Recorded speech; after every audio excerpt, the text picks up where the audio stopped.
Sekarang kita lihat konflik yang terjadi antara India dan Pakistan. Apa konfliknya Bapak Ibu? Apa penyebab konflik Pakistan dengan India?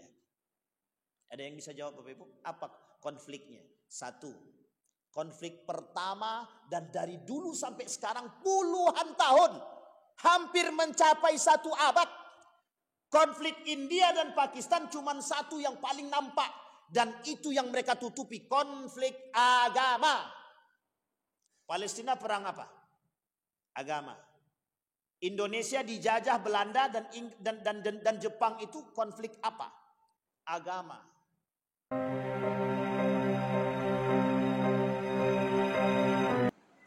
Ya ayyuhalladzina amanu taqullaha wa qulu qawlan sadida yuslih lakum a'malakum wa yaghfir lakum dhunubakum wa may yuti'illaha wa rasulahu faqad faza fawzan 'azimah. Puji syukur kehadirat Allah dengan mengucapkan alhamdulillahirabbil alamin. Bersalawat kepada Nabi dengan mengucapkan Allahumma salli ala Muhammad wa ala ali Muhammad fil alamin innaka Hamidum Majid. Bapak Ibu sekalian yang berbahagia, senantiasa bermunajat kepada Allah untuk mendapatkan ketenangan, ketabahan dan keberkahan, rumah tangga yang sakinah, mawaddah warahmah, anak-anak yang saleh dan salihah. Insyaallah kita semua dalam munajat selalu berharap dan bermunajat kepada Allah agar husnul khatimah dan istiqamah dalam kebaikan dan ketaatan. Amin ya rabbal alamin. Tak lupa kita mendoakan kedua orang tua kita yang telah baik yang telah mendahului kita ataupun yang masih hidup. Yang telah mendahului kita Allah tempatkan di tempat terbaik di sisinya, Allah terima amal ibadahnya, Allah kumpulkan bersama orang yang saleh. Dan untuk orang tua kita yang masih hidup Allah sehatkan, Allah kuatkan, Allah limpahkan rezeki dan keberkahan, insyaallah husnul khatimah dan istiqamah. Baik Bapak Ibu sekalian yang berbahagia, mudah-mudahan Bapak Ibu semua sehat selalu. Pada pertemuan sebelumnya, sebelum bulan suci Ramadan, sampai kita pada beberapa hadis tentang fenomena-fenomena akhir zaman, yang pada malam hari ini pada hadis yang ke-65, pada hadis yang ke-48 kita akan coba membahas fakta akhir zaman yang terjadi, yang menjadi bukti kenabian daripada baginda Nabi Muhammad SAW. Hari ini atau di akhir-akhir ini, para asatid di berbagai mancanegara mencoba bercerita tentang fakta dan keadaan yang sekian hari makin ke belakang makin menunjukkan fakta atau bukti daripada nubuat baginda Nabi Muhammad SAW. Ada seorang alim berkata, beliau mengatakan dengan tegas, wahai para orang-orang yang beragama, orang-orang yang beriman, kemana kalian? Apakah ini sudah menjadi tanda datangnya hari kiamat yang seharusnya kalian mendekat kepada Allah bukan semakin menjauh? Jangan kalian mengatakan diri kalian beriman kepada Allah sementara kalian melupakan keadaan. Beliau ini menyampaikan ketika terjadi konflik Palestina dan Israel. Beliau katakan dalam kekecewaan tersebut, kemana para orang-orang alim yang beriman, kok kalian tidak menyerukan semua masyarakatmu kepada kebaikan untuk membantu saudara Palestina gitu. Ini kekecewaan. Sampai beliau mengatakan, apakah ini sebagai tanda datangnya hari akhir? Apakah ini tanda bahwa orang beriman yang sesungguhnya telah diangkat? Ini kekecewaan beliau. Saya ingin sampaikan kepada Bapak Ibu, satu ketika terjadi konflik. Sebenarnya bukan konflik. Ada namanya Abdullah bin Mubarak. Abdullah bin Mubarak ini dengan Ibnu Mas'ud. Kalau saya tak salah Ibnu Mas'ud. Ibnu Mubarak ini dia ikut berjihad. Sementara Ibnu Mas'ud, beliau dengan ibadah yang rajin, yang taat kepada Allah. Bahasa lainnya zuhud. Satu ketika Ibnu Mas'ud mengkritik para pejuang-pejuang. Dijawab sama Abdullah bin Mubarak. Apa kata Abdullah bin Mubarak? Hei Ibnu Mas'ud, ini kritikan, tapi kritikan ini sebenarnya baik. Apa kata dia? Tidakkah kau menyaksikan kami yang di sini bertumpah darah, beribadah dengan juang kami dan darah kami, sementara engkau berjuang dengan ibadahmu? Apa jawaban Ibnu Mas'ud ketika itu? Betul engkau wahai Abdullah bin Mubarak. Jadi Bapak Ibu, akhir-akhir ini kita melihat ada orang yang mencoba menurunkan semangat juang dan jihadnya orang-orang mukmin terhadap kasus Palestina. Baik itu orang-orang yang mengerti agama, meskipun orang-orang yang begitu juga orang-orang yang tidak mengerti agama atau yang baru mencoba mempelajari agama. Jadi komentator-komentator yang belakangan datang mengomentari perjuangan para ahlul jihad mujahidin, itu menjadi poin penting untuk mereka ketahui. Sehingga kata Abdullah bin Mas'ud itu, betul engkau wahai Abdullah bin Mubarak, engkau berjuang dengan darahmu sementara kami hanya berjuang dengan ibadah kami. Artinya Bapak Ibu sekalian yang berbahagia, sekelas para sahabat saja dan para tabi'in saja itu mengalami proses yang seperti itu. Orang-orang yang diajak berjuang dan berjihad itu agak semakin jauh, semakin hari semakin menghilang. Begitu juga keadaan semakin akhir dan semakin mendekat dengan hari kiamat begitu. Hilangnya semangat juang, hilangnya rasa peduli dan lain sebagainya. Nah kata Syekh tadi, apakah ini tanda datangnya hari kiamat? Apakah ini tanda akan semakin dekatnya hari kiamat? Sehingga para alim hari ini mulai mencoba berbicara tentang hadis-hadis akhir zaman. Ustadz Adi Hidayat misalkan, dalam ceramahnya jarang beliau menyampaikan tentang persoalan hari kiamat. Jarang beliau menyampaikan tentang persoalan akhir zaman. Sampai dalam khutbah Jumatnya dengan tegas beliau mengatakan, kalau kalian menemukan 5 hal atau karakter tanda datangnya akhir zaman atau tanda dekatnya hari kiamat, dengan 5 karakter. Satu disebutkan sama beliau tentang orang berilmu yang diangkat. Yang kedua sudah kita bahas dulu. Yang kedua kata beliau, munculnya ahli-ahli pendusta. Tidak perlu kita sebutkan, Bapak Ibu pada paham semua itu. Itu fakta, tidak perlu lakukan penelitian. Kita perlu lakukan penelitian yang ilmiah Pak Ustadz. Berapa banyak para pendusta? Tidak usah lakukan penelitian. Kalau mau lakukan penelitian di rumah kita sendiri. Berapa banyak para pendusta di rumah kita itu? Apalagi di luar. Tidak perlu lakukan penelitian ilmiah, itu tidak perlu. Kenapa? Isi di muka bumi ini pendusta semua. Kan begitu kata Nabi. Yadhar ya'ti 'alan nasi kadzabun ya'ti 'alan nasi 70 kadzab. Akan datang kepada manusia di muka bumi ini 70 para pendusta. Kalau kita kaji 70 para pendusta, kata para ulama itu kiasan. Apa maksudnya kiasan? Saking banyak pendusta. Kan begitu. Itu sebenarnya menunjukkan kepada kita ketidakjelasan sesuatu. Itu yang kedua. Yang ketiga kata Nabi, di dalam hadisnya yang dinukil oleh Ustaz Adi Hidayat tadi, sanawatun khada'at sudah, muncul kemungkaran. Fakhsya wal munkar. Kekejian dan kemungkaran itu terjadi di mana-mana. Mana contohnya buktinya kekejian dan kemungkaran itu? Zina. Mana contohnya kemungkaran? Perkelahian, pertikaian dan lain sebagainya. Zinahnya, narkobanya, minuman khamar dan lain sebagainya. Itu yang ketiga, karakter yang ketiga.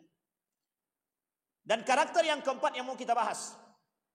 Karakter yang keempat. Kata Ustaz Adi Hidayat dan menukil daripada perkataan baginda Nabi Muhammad SAW yang malam hari ini akan kita coba bahas. Dari karakter yang keempat itu kata Nabi, yataqarabuz zaman. Semakin waktu itu semakin cepat berjalan.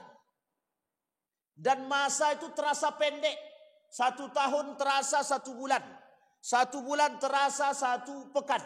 1 pekan terasa seperti 1 hari gitu. Artinya apa? Perjalanan waktu yang serba cepat. Para ulama mencoba mentafsirkan dan dielaborasi, diperjelas oleh Ustadz Adi Hidayat. Kata Ustadz Adi Hidayat, ini bukan persoalan jam, bukan persoalan perjalanan jam, bukan. Tapi perubahan tata letak, evolusi dan revolusi.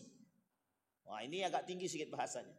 Bahasa lainnya adalah perkembangan teknologi yang begitu tinggi. Kita kasih contoh. Saya pakai peci begini, Bapak Ibu, dikritik sama abang-abang depan nih. Katanya jelek katanya. Kita ambil contoh. Di Jepang itu mohon maaf. Ini agak-agak sedikit vulgar gitu. Di Jepang itu laki-laki nikahnya tidak lagi dengan perempuan, tapi boneka perempuan yang hampir menyerupai dengan yang aslinya. Yang pergi ke toko juga bukan lagi manusia tapi robot. Jadi ada boneka yang menyerupai wanita yang begitu mirip, sehingga pelampiasan syahwat mereka tuh di situ. Yang tak sanggup untuk melampiaskan hawa nafsu dia dalam nikah, mereka lakukan dengan boneka. Uniknya lagi di Jepang itu robot yang pergi belanja. Kalau kita kini Indomaret ya, kalau di situ mungkin swalayan lah dan lain sebagainya, itu yang berangkat robot. Itu di Jepang, Pak. Insya Allah kata Cina, ini insya Allah kata saya.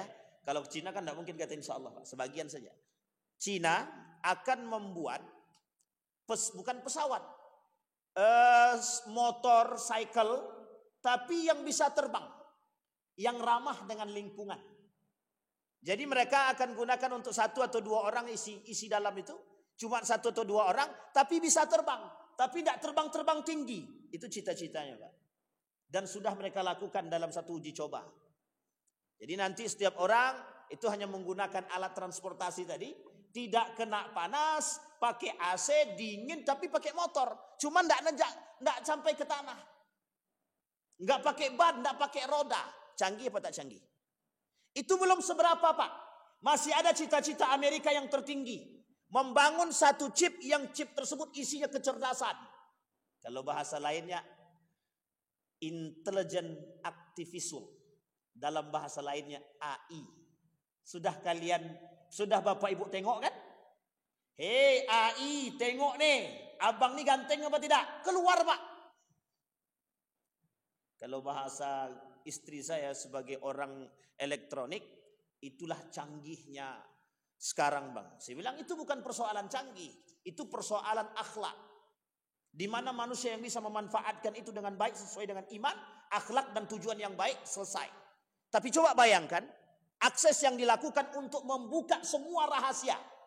Bayangkan, akses AI tadi digunakan untuk membuka semua rahasia-rahasia. Apa yang terjadi? Jangan salah, Pak. Bocornya data-data kita, base datanya kita, dulu sering terjadi. Australia sadap data Indonesia. Sadar dulu. Ini bukan persoalan sadap data, persoalan kecerdasan. Kita siap dengan perkembangan teknologi, kita siap dengan kelemahan teknologi. Harus siap itu, Pak. Apa kelebihan teknologi? Canggih, Pak. Kita nelpon tidak perlu lagi kita ketemu, tapi kita cukup dengan nelpon, pakai internet, WhatsApp, kita telepon. Pertanyaannya, ada dampak yang muncul daripada perkembangan teknologi tersebut? Ada. Apa dampaknya? Orang yang selalu menggunakan HP atau handphone di telinganya akan menimbulkan radiasi dan merusak saraf telinga. Secara tanpa disadari. Kemudahan betul, tapi tanpa kita sadari kalau sering menggunakan HP tersebut, radiasinya merusak gelombang telinga. Gendang telinga. Siapa sangka? Siapa yang sadar? Itu baru satu. Dampak yang lain ada. Betapa mudahnya teknologi menghilangkan akhlak, menghilangkan komunikasi, menghilangkan silaturahim antara satu dengan yang lain. Itu dampaknya kecil, Ustaz. Betul. Bagi kita kecil. Tapi lihat dampak akhirnya. Menghilangkan kepedulian antar satu manusia dengan manusia yang lain. Kan cukup dengan telepon, Ustaz. Orang tua saya di kampung sudah saya telepon. Setiap hari saya telepon. Pertanyaan saya, Cukupkah orang tua butuh anak dengan telepon? Tapi pernah Bapak Ibu bayangkan, dulu seorang anak kalau rindu kepada orang tuanya bagaimana? Telepon tak bisa, lewat surat. Tapi bagaimana cara mereka memendam rasa? Dengan cepat mereka datang ke rumah orang tuanya. Pakai apapun datang, berangkat cari mobil. Sekarang kan sudah bisa video call, Ustaz. Nah, masalahnya di situ. Jadi kita meremehkan sesuatu yang fundamental. Apa yang fundamental tadi? Asas, dasar. Apa dasarnya? Akhlak. Apa dasarnya? Silaturahim. Sekarang pertanyaan saya Bapak Ibu. Kalau kita silaturahim, kata Nabi, apa dampaknya? Satu, rezeki berkah, umur berkah. Rezeki bertambah, umur berkah. Kan begitu? Pertanyaannya kalau lewat telepon datang dapat poin silaturahimnya. Kita tidak saling kunjung. Padahal kalau seorang tamu datang ke rumah saudara, dia masuk ke rumah saudaranya, pintu rezeki dibukakan oleh mereka. Syaitan-syaitan itu yang tadi di rumah dia kabur. Jika ada tamu yang datang ke rumah saudaranya ikhlas karena Allah dalam bentuk memang ingin berziarah, dalam bentuk ingin melihat silaturahim kepada saudara dia, setan-setan yang di rumah itu kabur. Keberkahan rezeki ditambah. Pertanyaannya kalau lewat telepon terjadi apa tidak? Enggak terjadi. Tapi itu kan fundamental betul Pak Ustaz. Betul, tapi sekarang kan zamannya sudah berkembang. Betul. Itu yang kita maksud. Kalau orang yang bisa memanfaatkan perkembangan teknologi dengan baik, maka disitulah poin utamanya. Dia menggunakan telepon itu hanya untuk kepentingan-kepentingan tertentu, sisanya dia tetap berkunjung kepada saudara dia. Kita ambil contoh dalam skema yang sangat-sangat sering kita lakukan dalam tradisi Lebaran. Sekarang pertanyaan saya Bapak Ibu, enak mana? Ini jangan dikaitkan dengan Pak Soeharto ya. Penak zamanku toh? Enggak. Sekarang enak zaman mana?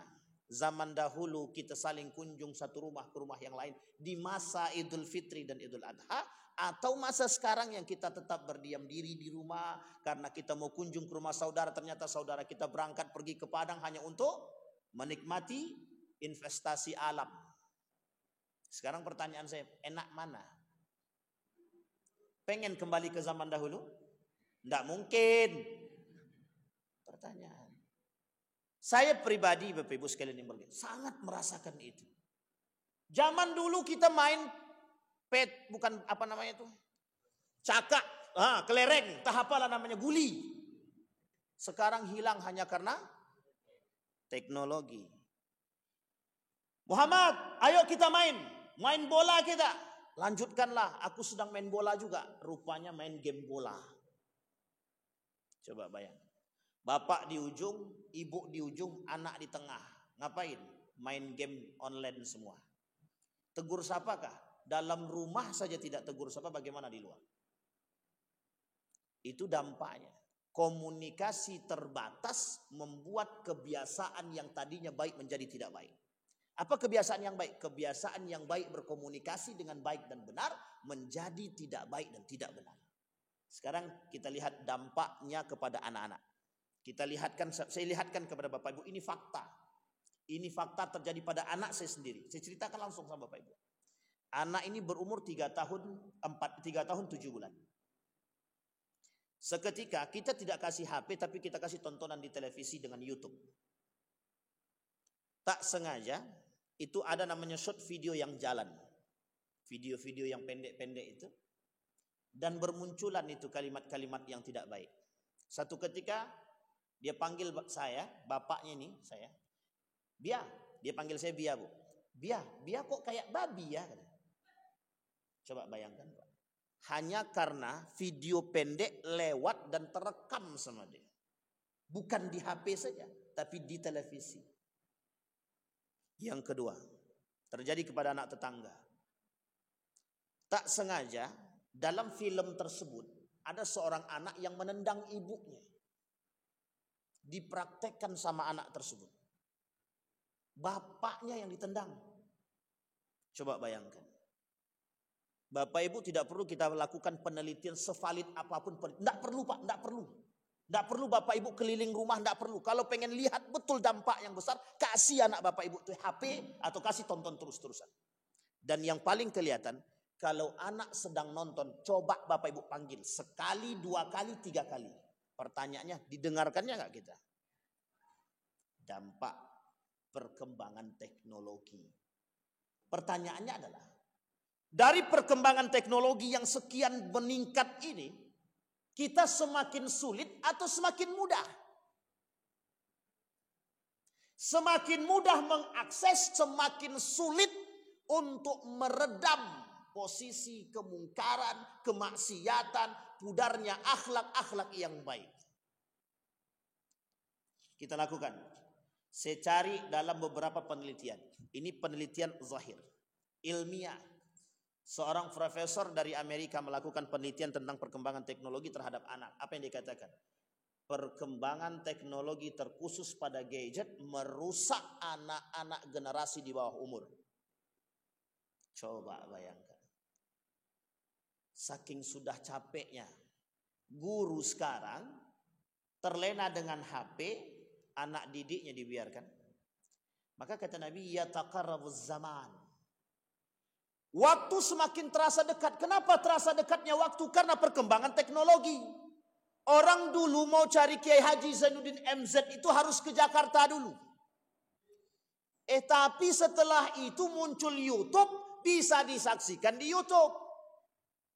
Untuk mendatangkan Kiai Haji Zainuddin MZ, datang kita ke Jakarta, cari manajemennya, telepon, datang ke sini. Sekarang tidak perlu. Waktu semakin dekat, semakin terasa cepat dan mudah. Kata Ustaz Adi Hidayat, maksud daripada cepat dan dekat itu dalam hadis Nabi, kita hari ini sangat mudah mengakses apapun dalam jangka waktu yang sesingkat-singkatnya. Dan itu terbukti, Pak. Nah, sekarang saya ingin sampaikan satu fakta kepada Bapak Ibu. Di Eropa hari ini dan sebelumnya, 1 pekan sebelumnya, Eropa mengeluarkan satu rilis. Apa yang mereka keluarkan dari rilis mereka tersebut dalam berita resmi, kiamat internet. Kiamat apa Bapak Ibu? Internet. Apa maksudnya pusat kiamat internet itu?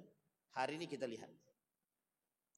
Yang dimaksud dengan kiamat internet itu betapa kuatnya daya kebutuhan orang terhadap internet.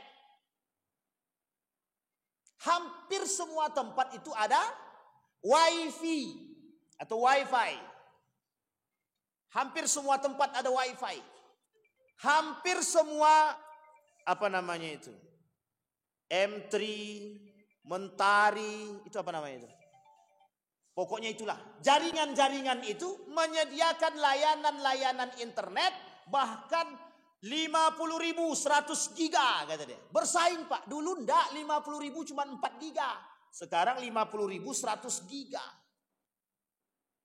Semua bersaing Pak untuk memberikan internet kepada siapapun. Setiap seperti jaringan-jaringan tersebut berlomba-lomba memberikan pelayanan. Pertanyaannya adalah, pernahkah mereka berpikir ketika mereka mengembangkan internet mereka dan lain sebagainya berdampak negatif pada generasi? Tidak mereka pikirkan. Apa yang mereka pikirkan? Satu, kemudahan. Yang paling besar yang mereka harapkan adalah fulus. Lo mau mati, matilah. Kalian tidak punya akhlak, tidak ada masalah. Yang penting kami punya duit. Provider. Apa pernah mereka berpikir tentang akhlaknya generasi? Tidak pernah Pak. Apa pernah provider itu berpikir tentang bagaimana generasi kelak ke depan? Bayangkan Pak, akses video porno itu bukan sedikit, banyak. Uang yang banyak nonton juga anggota dewan. Sambil rapat itu Pak. Untung keciduk sama CCTV. Apa enggak malu tuh? Coba bayangkan. Ketika sesuatu tidak ditempatkan pada tempat. Itu yang keempat. Waktu semakin terasa dekat dengan akses yang kita bisa lakukan secepat mungkin dan semudah mungkin. Terasa begitu cepat. Semua ini akibat daripada perkembangan zaman. Ke depan Bapak Ibu tidak usah repot-repot. Sudah ada mobil nyetir sendiri, hidup sendiri. Cukup dengan sensor masuk yang punya mobil, sensornya itu bisa melacak, oh ini Bang Didik yang punya mobil, tengoknya aksesnya semua, jarinya segala, oh mirip, pas. Dah masuk dia, Bang Didik tak perlu ngapa-ngapain, mobil jalan sendiri. Dulu mobil tidak ada pakai listrik, sekarang udah pakai listrik kan? Sekarang tidak perlu listrik lagi Pak. Listrik tetap, tapi mobilnya tidak perlu ada yang nyetir, disetirkan. Masak sudah ada yang masakkan, bahkan mandi sudah ada yang mandikan. Coba bayangkan kalau mandi pun ada yang mandikan. Uniknya berhubungan badan pun sudah ada yang mengawankan. Jadi kami tak perlu istri lagi, Bos. Tak usah pakai bini-bini lagi. Coba bayangkan. Nah, Bapak Ibu sekalian yang berbahagia, ada akses lain yang ada masalah lain yang terjadi. Ketika daya kebutuhan ini sudah semakin memuncak, Allah uji manusia tersebut, dimatikan oleh Allah lampu-lampu dan listrik ini selama 40 hari. Allah nampak di hadapan kita mana yang beriman dan mana yang tidak beriman. Orang-orang stres. Kemarin malam mati 1 jam lebih. Kalau cuma 1 jam masih kami tahan, Ustaz. Dari pagi sampai sore mati, Ustaz. Stres otak kami gitu. Dia sudah bilang sendiri, tanpa spontan dia bilang stres kami, Ustaz, katanya. Coba bayangkan, sudah spontan dia katakan stres. Kenapa stres? Tidak bisa komunikasi, tidak bisa nonton, tidak bisa ini, tidak bisa itu. Rice cooker pakai listrik, tidak bisa masak nasi. Padahal zaman dulu masak nasi pakai apa? Coba bayangkan, cuma karena listrik tak ada, dia tidak bisa masak nasi. Permasalahannya kompor gas ada apa tidak? Kan cuma pakai kompor gas. Malas Ustaz, kan tinggal colok lebih mudah, kata dia. Coba bayangkan Pak. Cuma kita tidak sadar Pak, betapa perkembangan itu kalau kita tidak bisa mengaksesnya dengan baik, kita yang terjerumus dalam kerusakan-kerusakan seperti itu. Itu yang keempat. Sekarang Bapak Ibu yang kelima. Tanda, kata Ustaz Adi Hidayat, tanda kiamat yang kelima itu, ini yang paling unik. Zaharal ghazawat, kata Nabi. Kalau kalian melihat perkembangan perperangan di sana sini, itu tanda hari kiamat sudah mulai dekat. Salah satu tanda atau karakter daripada akhir zaman, banyaknya perperangan di mana-mana. Kita lihat. Saya mau tanya sama Bapak Ibu. Ini kan berita sangat hangat di mana-mana. Bapak Ibu pernah dengar ketika Bashar Assad ditaklukkan, dikudeta? Tahu Bapak Ibu? Sekarang saya tanya Bapak Ibu. Apa kejahatan yang dilakukan oleh Bashar Assad? Bapak Ibu, apa kejahatannya? Yang dilakukan oleh dinasti Bashar Assad. Saya sampaikan kepada Bapak Ibu. Satu keburukan yang sangat buruk yang dimiliki oleh Bashar Assad dan ayahnya dan Assad. Wajib militer bagi anak muda Suriah ketika itu haram sholat. Mereka wajib militer, tapi kalau sudah masuk wajib militer tidak perlu sholat. Sampai di sini paham Bapak Ibu? Jadi tidak salah kalau Bapak Ibu berpikir bahwa Bashar Assad ini entah Islam atau bukan. Sebagian golongan mengatakan dia bukan Muslim itu. Tapi sebagian mengatakan Syiah. Yang paling kuat tuduhan pada poin yang kedua. Syiah tapi memang tidak pernah tunduk dengan nilai-nilai agama. Itu yang pertama. Apa kerusakan yang dilakukan oleh Bashar Assad yang lain? Sehingga mereka, orang-orang yang di Suriah begitu tidak suka dengan dia selama 50 tahun, setengah abad kepemimpinan mereka. Persoalan agama. Persoalan agama. Saya tanya, itu perang saudara atau bukan? Perang saudara. Antar siapa dengan siapa? Muslim dengan Muslim. Bashar Assad dengan para pengikutnya mengaku Muslim. Sementara yang tidak suka dengan Bashar Assad juga mereka taklukkan dengan model kudeta. Kalau sudah model begini, itu tanda semakin dekatnya hari kiamat. Yang kedua, saya tidak masuk ke Palestina karena itu sudah umum. Sekarang kita lihat konflik yang terjadi antara India dan Pakistan. Apa konfliknya Bapak Ibu? Apa penyebab konflik Pakistan dengan India? Ada yang bisa jawab Bapak Ibu? Apa konfliknya? Satu, konflik pertama dan dari dulu sampai sekarang puluhan tahun, hampir mencapai 1 abad. Konflik India dan Pakistan cuma satu yang paling nampak dan itu yang mereka tutupi, konflik agama. Palestina perang apa? Agama. Indonesia dijajah Belanda dan Jepang itu konflik apa? Agama. Jangan Bapak Ibu bilang itu rempah-rempah, bukan, itu agama. Rempah-rempah sebagai penutup, bumbu-bumbunya saja. 2 poin yang mereka harapkan dari negara kita, emas dan agama. Palestina, agama. Pakistan, agama.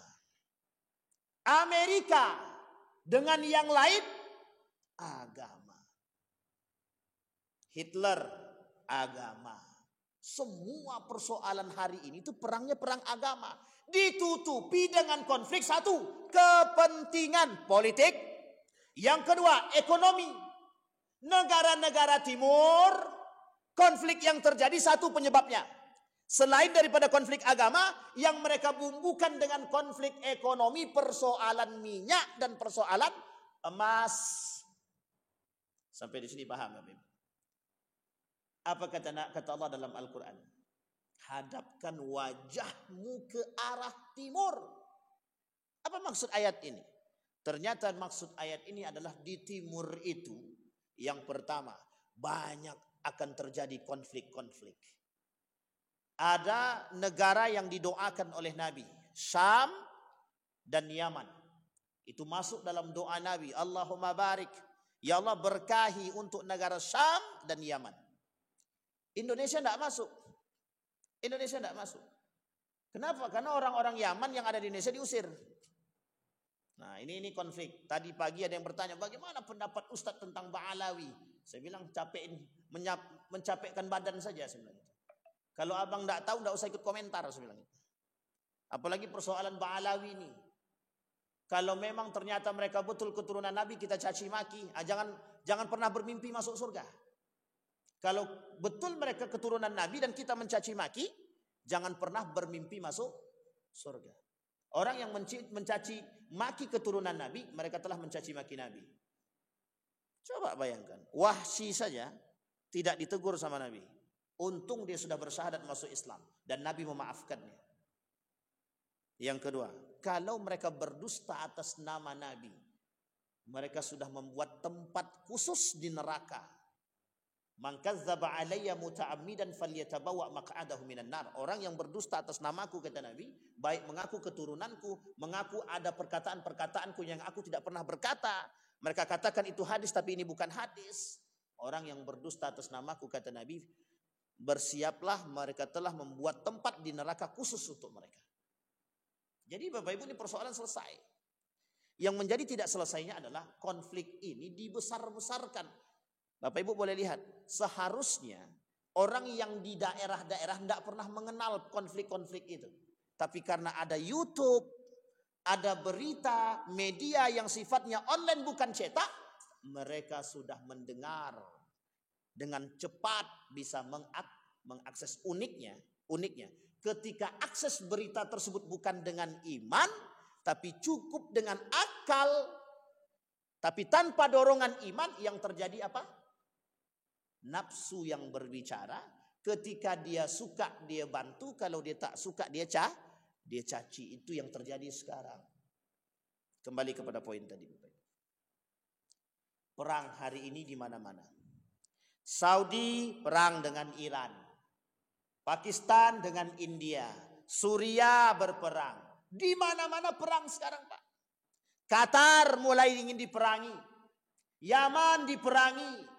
Bahkan uniknya perperangan yang terjadi, ada banyak perperangan antar saudara, Muslim dengan Muslim.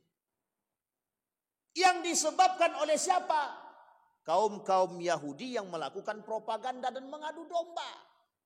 Kita disuruh untuk memunculkan ketidakpercayaan kepada satu negeri Islam terhadap negeri Islam yang lain. Uniknya, mereka juga bermain dalam perang mereka terhadap kita. Kata Nabi, kalau kalian melihat kondisi akhir zaman dan kalau kalian melihat kondisi perperangan di mana-mana, tanda akhir zaman.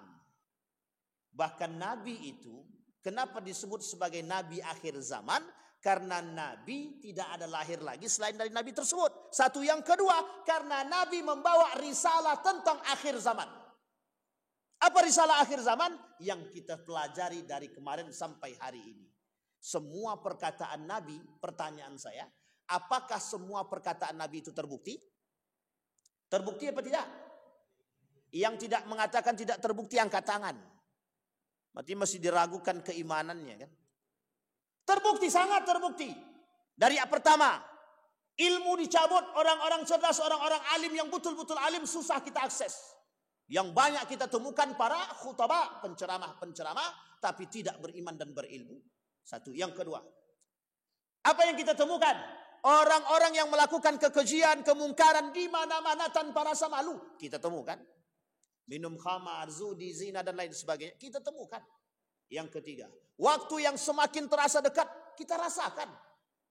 Tidak ada satupun yang tidak terbukti perkataan baginda Nabi Muhammad SAW. Pertanyaannya kata Ustaz Adi Hidayat, di mana posisi Anda? Bagaimana sikap kita sebagai orang Muslim dan mukmin? Dan apa yang harus kita lakukan? Di mana kita memposisikan diri? Jangan tanya kapan datangnya hari kiamat. Jangan tanya seperti apa bentuknya. Allah sudah sampaikan. Kalau hari kiamat yang besar itu datang, tanda kiamat besar datang, kiamat sudah terasa semakin dekat. Dan model gelombangnya sudah kita rasakan. Lampu tak berguna, semua tidak ada manfaat. Termasuk orang beriman tidak bermanfaat keimanan mereka ketika mereka berada di akhir zaman.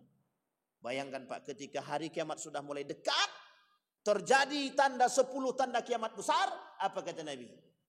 Tidak bermanfaat keimanan seseorang. Aswa'ul qaum, seburuk-buruknya kaum yang bertemu dengan hari kiamat. Na'udzubillahi thumma na'udzubillah. Sekarang kita kembalikan poin yang tadi. Kata Ustaz Adi Hidayat, apa yang harus kita lakukan? Beliau kutip dari satu pernyataan, qu anfusakum wa ahlikum nara. Ada ayat yang kedua yang beliau katakan, inna salata tanha 'anil fahsya'i wal munkar. Kata Ustaz Adi Hidayat, salat mencegah perbuatan keji dan munkar. Bahkan dalam riwayat yang lain yang pernah kita bacakan sebelum Ramadan, kita sampaikan. Apa yang kita sampaikan? Ada pemimpin yang suka mengakhirkan salat, bahkan bukan mengakhirkan salat, tidak salat. Tanda kiamat. Orang-orang mulai meninggalkan salat, tanda kiamat. Bahkan simpul yang terakhir hilang dari muka bumi ini, kata Nabi dalam hadisnya, adalah salat. Mengapa begitu pentingnya salat? Karena salat kata Allah dalam Al-Quran mencegah perbuatan keji dan mungkar. Ustaz, ada yang salat Ustaz, tapi masih mencuri dia. Pada masa Nabi juga begitu. Ada seorang sahabat, salat dia tapi masih minum khamar. Apa jawaban Nabi? Kelak salatnya akan merubah perilaku dia. Nabi biarkan. Kelak salatnya akan merubah perilakunya, kata Nabi. Maksudnya apa? Teruslah dengan salat. Teruslah dengan salat. Kenapa harus terus dengan salat? Karena meskipun hari ini salat belum mampu merubahmu, maka yakinlah bahwa kelak salat pasti akan merubah perilakumu. Jadi jangan remehkan Pak persoalan salat itu. Kalau tidak mungkin Allah katakan inna salata tanha 'anil fahsya'i wal munkar. Berkata para ulama, salat seperti apa yang mencegah perbuatan keji dan munkar? Pertama, orang salat tidak mampu merubah keji dan munkar. Betul. Tapi lambat laun pasti akan berubah.